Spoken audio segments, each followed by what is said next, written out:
काय आणि काय चर्चा झाली?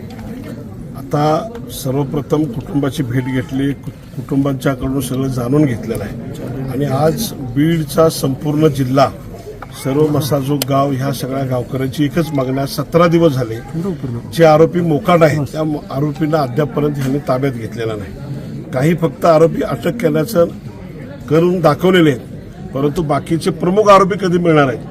आणि या संदर्भामध्ये आता फक्त देशमुख कुटुंब एकटं नाही, मसाजोग गाव एकटं नाही, तर महाराष्ट्रातल्या कानाकोपऱ्यातल्या 36 जिल्ह्यातला मराठा एकवटलेला आहे. सर्व संघटना एकत्र झालेल्या आहेत. सगळ्या मराठा क्रांती मोर्चा असेल, ठोक मोर्चा असेल किंवा जेवढ्या बी संघटना आहेत, सगळा प्रतिनिधी उद्यापासून बीडला यायला चालू झालेला आहे.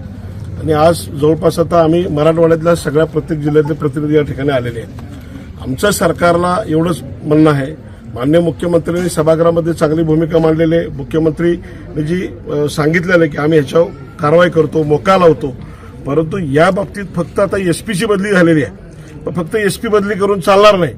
आमचं स्पष्ट म्हणणं आहे की हेच तुम्हाला जाळं तोडावं लागेल. या ठिकाणी कलेक्टरपासून तहसीलदारांच्या पासून तुमच्या प्रत्येक जिल्ह्यात तालुक्यातले पोलीस स्टेशनचे पीआय, हे जेवढं रॅकेट आहे इथं, हे सगळं रॅकेट पहिलं तोडा. एका महिन्याच्या आतमध्ये सगळ्यांच्या बदल्या करून टाकायच्या. यांच्या मर्जीतले सगळे अधिकारी हाकलून द्या इथून. जर तुम्हाला नसेल तर तुम्हाला एकदा दणका दिलाय, पुन्हा दणका द्यायची वेळ आणू नका. हे सरकारला स्पष्टपणे इशारा आहे. 2 दिवसात तुम्ही सगळे आरोपी अटक करा. महाराष्ट्र शांत ठेवायचं असेल, बीड जिल्हा शांत ठेवायचा असेल तर सरकारला 2 दिवसाचा अल्टिमेटम आहे. 28 तारखेपर्यंत तुम्ही ही कारवाई केली. कोण वाल्मिक कराड कोण आहे? सरकारपेक्षा कायद्यापेक्षा मोठा आहे का? चांगले गेले ना.